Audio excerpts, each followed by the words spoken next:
नमस्कार दोस्तों, आप सभी का संकल्प क्लासेस एमएसपी के इस यूट्यूब चैनल पर हार्दिक स्वागत है। दोस्तों, आज हम एक ऐसा टॉपिक पढ़ रहे हैं जो आपके सेकंड ग्रेड में बहुत ही ज़्यादा यूज़फुल रहेगा, इम्पोर्टेंट रहेगा और आपके सिलेक्शन में महत्वपूर्ण रोल अदा करेगा। दोस्तों, मैं बात कर रहा हूँ स्पेयर टॉपिक की। इस स्पेयर टॉपिक के दोस्तों आज हम इस वीडियो में काफ़ी सारे क्वेश्चन डिस्कस करेंगे जो प्रीवियस ईयर में आए हैं या जो क्वेश्चन आ सकते हैं, उन सभी के बारे में हम चर्चा करेंगे। दोस्तों, यहाँ आपके स्क्रीन पर पहला क्वेश्चन दिख रहा है कि गोले R vector -2i cap plus J cap -6k cap बराबर √18 के व्यास के एक सिरे के निर्देशांक 3, 2 और -2 हैं, तो दूसरे सिरे के निर्देशांक होंगे। तो दोस्तों, यहाँ आपको एक गोला दिया है जिसके व्यास दे रखा है कोई AB और उस व्यास के एक सिरे A का निर्देशांक दे रखा है 3, 2, -2। साथ में उस गोले का समीकरण भी दे रखा है। अब इस समीकरण का जो रूप है दोस्तों, ये वेक्टर फॉर्म दे रखी है और इस वेक्टर फॉर्म की मैं बात करूं, r वेक्टर -r0 वेक्टर बराबर r-r0 वेक्टर बराबर A रूप की फॉर्म दे रखी है, जहां ये r0 तो आपको केंद्र के निर्देशांक दर्शाएंगे, A आपके त्रिज्या दर्शाएगी। तो यहाँ केंद्र जो होगा वो होगा 2, 1 और -6। अब दोस्तों, मैं एक साधारण से नियम की बात करता हूँ कि केंद्र जो होता है वो व्यास के दोनों सिरों का मध्य बिंदु होता है दोस्तों। तो यहाँ अगर हम दूसरे व्यास के सिरे के निर्देशांक लें x, y, z, तो इन दोनों A और B का मध्य बिंदु होगा केंद्र। तो इसी सूत्र को हम अप्लाई करके x, y, z के मान निकालेंगे और वही हमारा राइट आंसर होगा।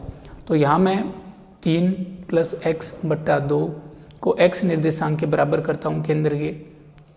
तो केंद्र का निर्देशांक x वाला है 2, इसके बराबर करता हूँ और इससे x का मान निकालता हूँ तो मान आ जाता है 2 × 2 4 -3 बराबर 1। ये आ गया। ऐसे ही y का निकालता हूँ तो 2 + y/2 बराबर 1। इससे सोल्व करता हूँ तो y का मान आ जाएगा 0। ऐसे ही z के लिए बात करता हूँ तो आता है -2 + z/2 बराबर -6 और इसको सोल्व करता हूँ तो z बराबर आ जाता है -12 + 2 बराबर -10। तो ये निर्देशांक आ जाएंगे आपके दोस्तों 1, 0 और -10। तो ये आपके दूसरे सिरे के निर्देशांक आएंगे 1, 0 और -10। तो ये वाला ऑप्शन बी आपका राइट आंसर हो जाएगा। इस टाइप से दोस्तों आप इस टाइप के सवाल आसानी से कर सकते हो। अब दोस्तों बढ़ते हैं नेक्स्ट क्वेश्चन की ओर। अब नेक्स्ट क्वेश्चन आपको दे रखा है, यदि r² -r vector into 8i cap -6j cap plus 10k cap -50 बराबर 0, जहाँ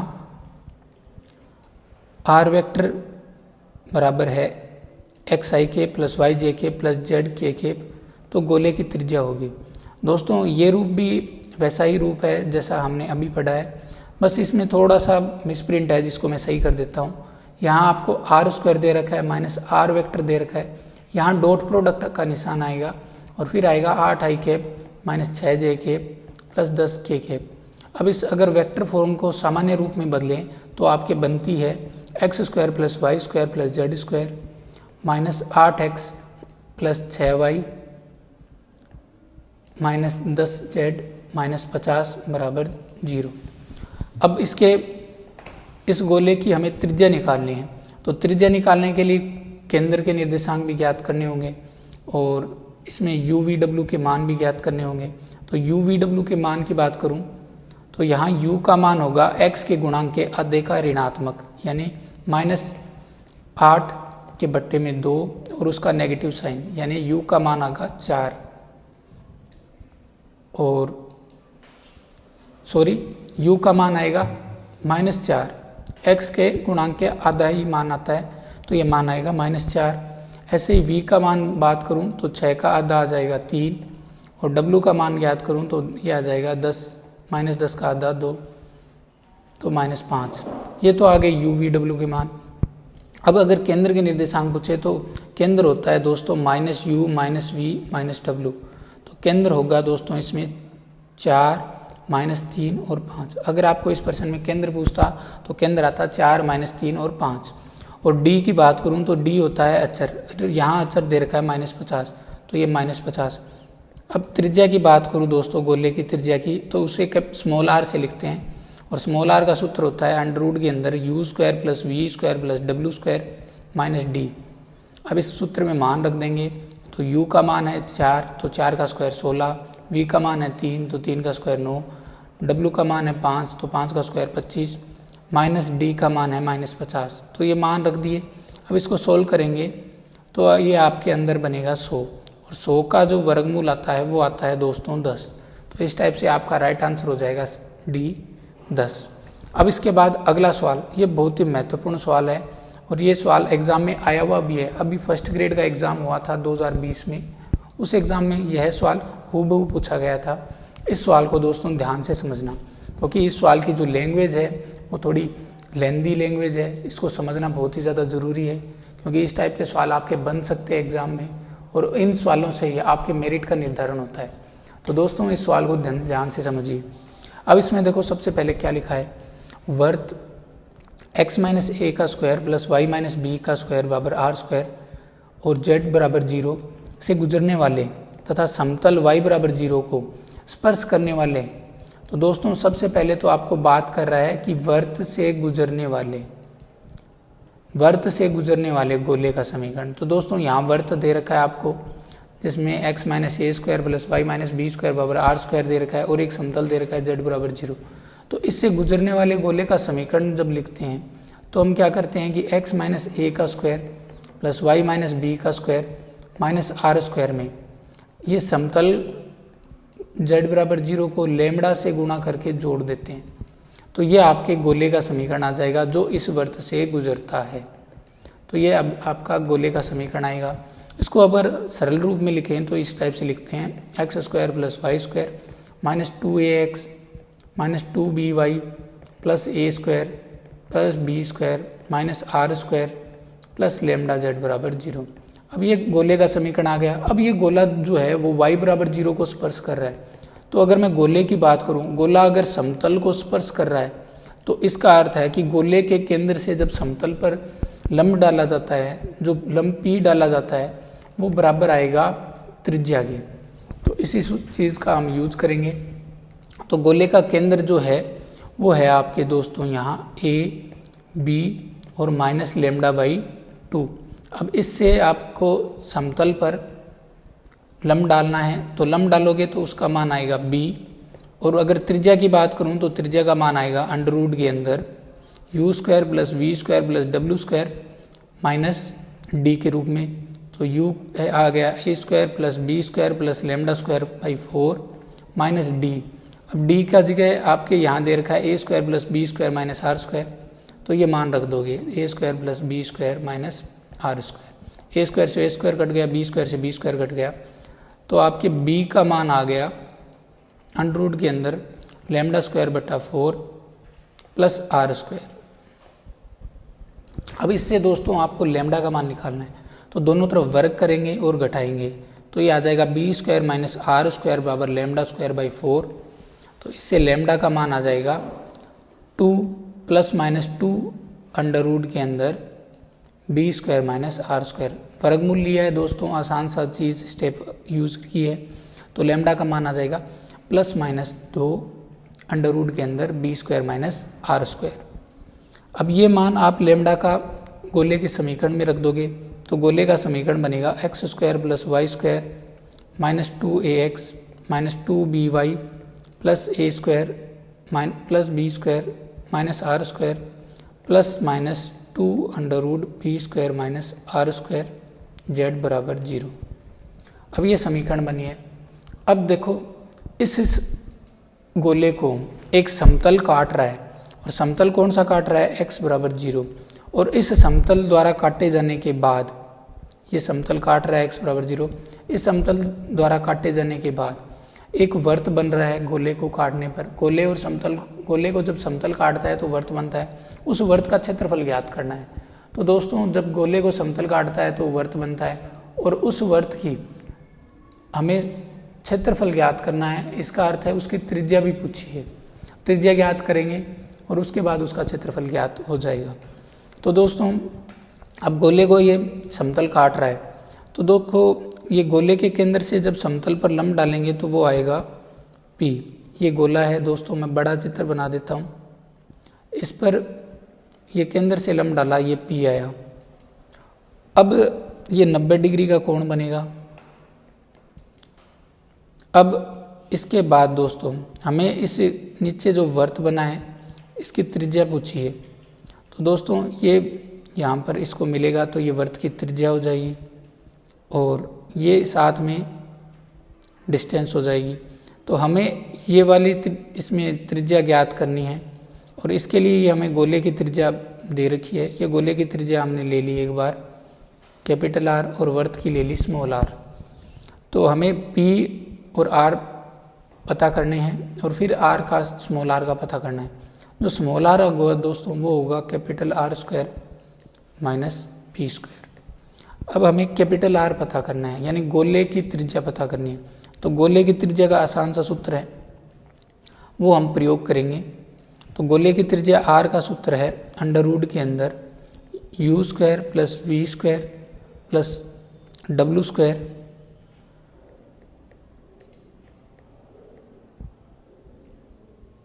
माइनस D।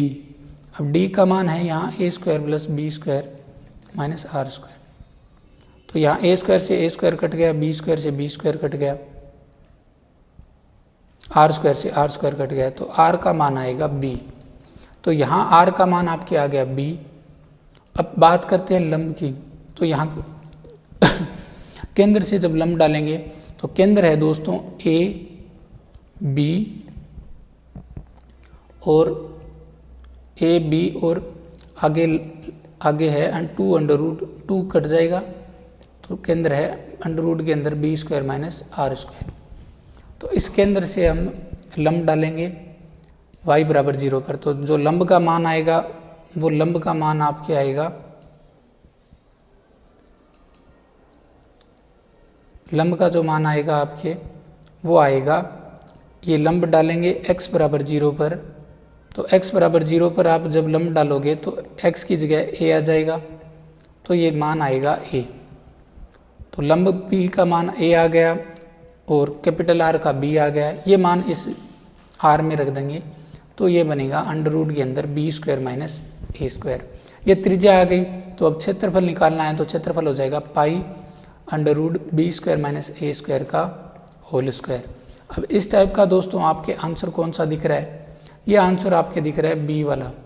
तो ये आंसर आ जाएगा पाई अंडर रूट के अंदर A square minus B square का होल स्क्वायर। इस टाइप से आप दोस्तों इन क्वेश्चनों को कर सकते हो। इसके बाद अगला क्वेश्चन देखते हैं। अब देखो अगला क्वेश्चन है R त्रिज्या वाले गोलों की संख्या जो निर्देशी समतलों को स्पर्श करते हैं। तो दोस्तों यहाँ R त्रिज्या वाले निर्देशी गोलों की संख्या पूछी है जो निर्देशी समतलों को स्पर्श करते हैं। तो यहाँ R त्रिज्या वाले गोले लेने हैं जो निर्देशी तलों को स्पर्श कर रहे हैं। तो दोस्तों यहाँ पर आप ये चीज़ मान के चलिए कि R त्रिज्या वाले जो हैं वो निर्देशी तलों को स्पर्श करेंगे तो ये plus minus R plus minus R plus minus R के रूप में रहेंगे। अब इस टाइप के जितने भी कॉम्बिनेशन बन सकते हैं तो 2 गुणा 2 गुणा 2 टोटल 8 टाइप के कॉम्बिनेशन बन पाएंगे। तो इसलिए दोस्तों इसका आंसर आएगा 8। ठीक है, इसके बाद बात करते हैं अगले क्वेश्चन की ओर। अगला क्वेश्चन है दोस्तों R1 तथा R2 त्रिज्या के 2 गोले लंबिक रूप से कटते हैं तो उभयनिष्ठ वृत्त की त्रिज्या क्या है?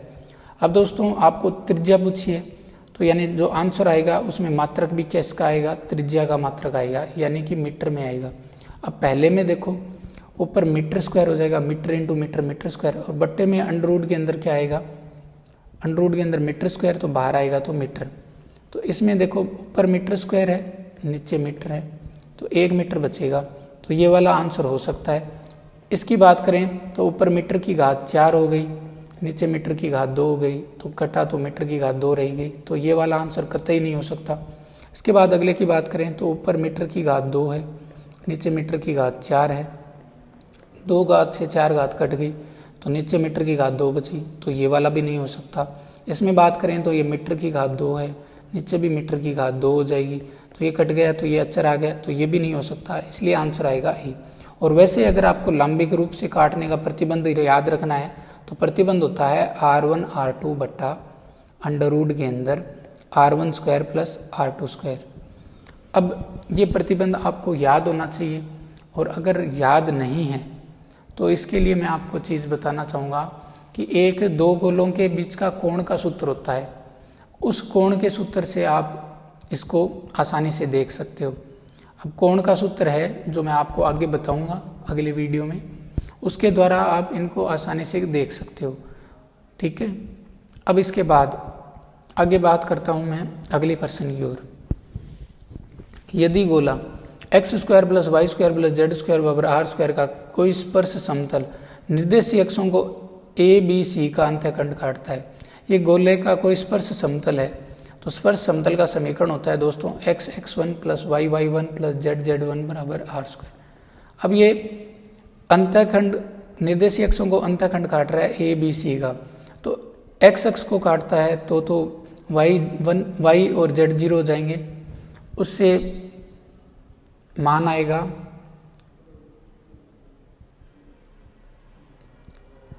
एक अंतःखंड काटता है, तो दोस्तों इसमें मान आएगा x की जगह a x1 बराबर आर स्क्वायर, तो इससे x1 का मान आ जाएगा आर स्क्वायर अपॉन ए।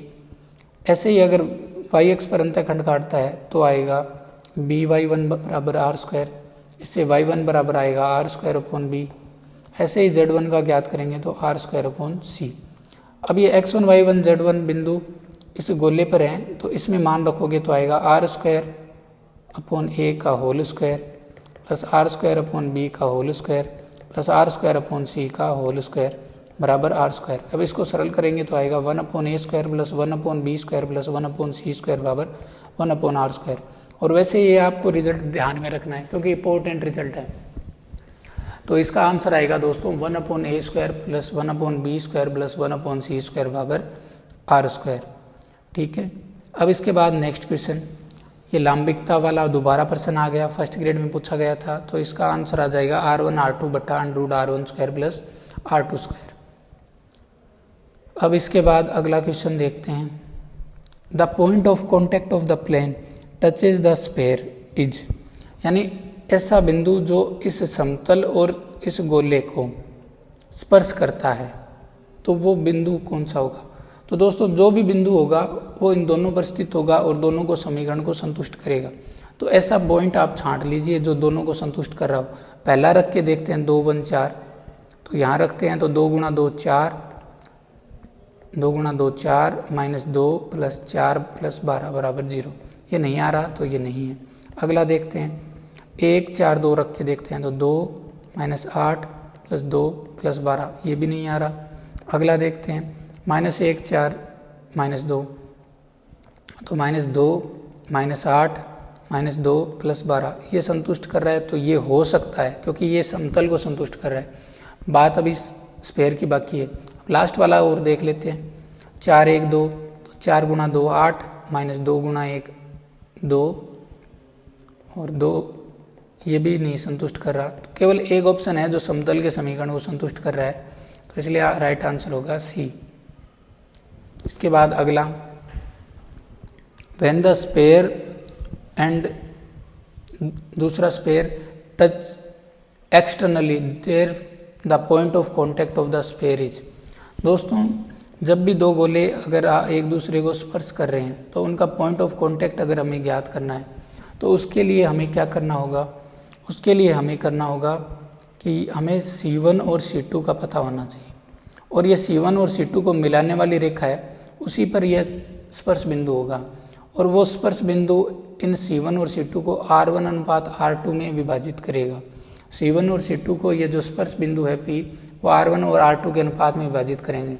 तो हमें C1 ज्ञात करना है, R1 ज्ञात करना है, C2 और R2।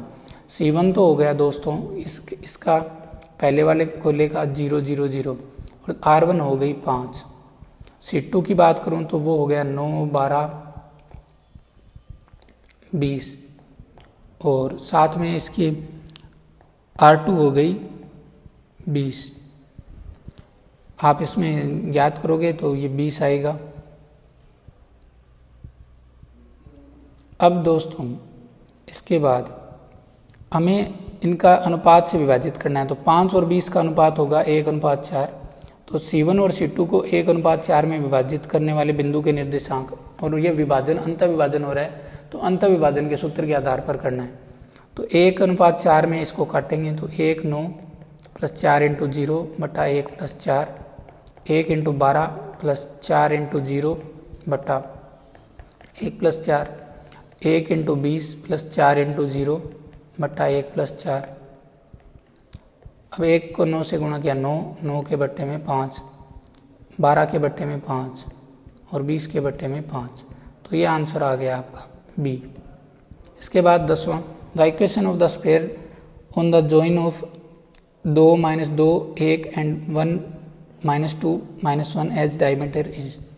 तो दो व्यास के किनारे वाले बिंदु दे रखे हैं और उनके लिए स्फीयर का समीकरण पूछा है।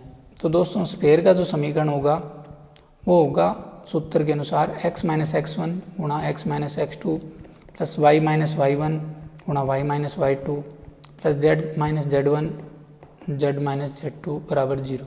इसमें मान रख देंगे तो x - 2 x - 1 x y + 2 y + 2 और z - 1 z + 1। अब इसको सोल्व करेंगे तो ये आएगा x² + y² + z² - 3x -